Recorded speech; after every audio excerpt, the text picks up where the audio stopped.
The narcissists, perfectionism, conformity, and brain fuckery. This is what I'm going to talk about. I've been in a flashback this morning, and yeah, no matter what I was thinking, it was really just like the shame-based thinking. Even though I was trying to undo it, it was just, and then I started thinking, what is going on here really? And I realized it was really just perfectionism. And this sense of that I need to get it right and do it, a certain way. Otherwise, and if I wasn't doing it exactly right and exactly in a balanced way, then I was a failure, And I started reflecting on some of the things that, I've heard from, my parents and my ex-husband. So I'll share them with you. For example, a narcissist might tell you, especially, highly sensitive people, it's really important to know that they knew that you were highly aware. They knew that you were emotionally intelligent. They knew that you were deep and intuitive, and you were a threat. And so they systematically needed to control you and try to get you to conform, so that because they were trying to protect their false image. They knew that you were a threat to seeing their true colors, their real self. And they did not want that to happen. This is becoming really clear to me. They do not want to be found out, and right now I can see, well, that other voice that comes up, well, that's just your imagination, and you were just too sensitive, and you're just making a big deal out of just small things. And that's also what the narcissist will tell you, right? To make you think that you're the crazy one, that it's just, you're making a big deal of it, and you're, it's all in your imagination. And this is just more of the brain fuckery that they do. So that they continue abusing you, so that they can continue living in their false self. Yeah, so for example, one thing that often I see in my mind is like, I'm being too serious, but then, I realize that it goes the other way too. Like sometimes I'm being too silly, right? So that I remember conversations with my dad where he would say things like, well, Donna, you take things too seriously. You think too deeply about stuff. You should be more like me. I'm just happy-go-lucky, and I just kind of do my thing day to day, and you should be like me. Those were pretty much his words. And I'm realizing, wow, that's like just straight out like conformity. Your way is wrong and my way is right, and you should do it my way. And their way is the only right way. That's what they think. Another thing that's been coming up for me as I'm, sitting at home and unemployed is this idea like I'm doing too much and I'm doing too little. And there's this like, again, as this just background buzz of like, yeah, if I'm doing, yesterday I was on the computer and I started getting tired and I probably overdid it a little bit. But then I had a bath and went to bed or whatever, but I just, there was a shame around it. Like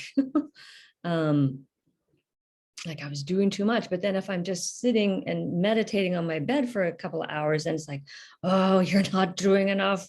Why aren't you getting more done? You're wasting your time. You have all this time. Why aren't you doing more? Like it just goes back and forth like that. And you can never win with a narcissist. You can never get it right.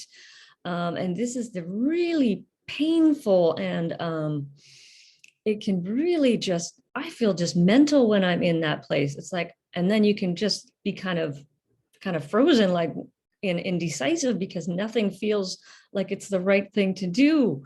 Instead of just being in our natural flow. And I'm there sometimes when I'm just like, okay, I'm just doing the next thing, and I don't know if it's the right thing or not. Who knows? Just trying to follow that inner kind of guidance and intuition. And, I'm going to make mistakes, and that's okay. That's when I'm in that sense of flow rather than the sense of, oh, I got to get it right. And I don't know, is this the right thing? And really indecisive. And that is the flashback. That is the flashback. Some other examples I can think of is, for example, they might want to also take away kind of your intuitiveness by telling you that you need to be more rational, or you need to be more logical about things. Oh, why are you doing it that way? That seems like you're just basing your decisions on that. No, you need to, write down the pros and cons. I'm just trying to think of an example that might happen. I think especially for the for us highly sensitive people, they want to, take away those gifts, because they know, again, that those are your gifts are what is eventually going to get them found out. And I think they know subconsciously that it's eventually going to happen, that you're going to be the whistleblower. You're going to be the one that stands up and says, you're dysfunctional, right? And of course, we become dysfunctional ourselves. So then we're just all, trying to unfuck our brains. Another example is if you assert your need for something, they might shame you for trying to be different. They'll say, oh, well, you're just trying to be different. And you're like, no, I'm not trying to be different. That's actually what I need. Things like this. My husband really went into, like, it wasn't obvious early on in the relationship, but as soon as I started to take steps to start to, heal myself and learn about myself, I started reading lots of self-help books and going to meditation. He would then start really putting on the, like, oh, why are you going to that meditation group anyway? Meditation is bad for you. And it's dangerous, he would say. He would try to, like, I was part of Toastmasters, like I was doing good, like positive things for myself. And I think he knew that I was, slipping away out of his control. So he was like desperately trying to, haul me in, kind of thing.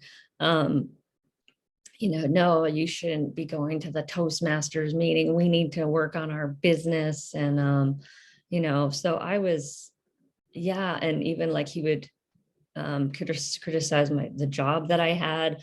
I was, doing a before and after school care. And he was like, oh, that you should quit your job. You should quit. That job is just easy. That's just a stupid job. Well, he didn't say stupid, but that's pretty much what he went. And you should just quit that stupid job, and you need to work on the business. And he convinced me to actually, quit my job and work on his business. That was his idea and had nothing to do with what I wanted to do.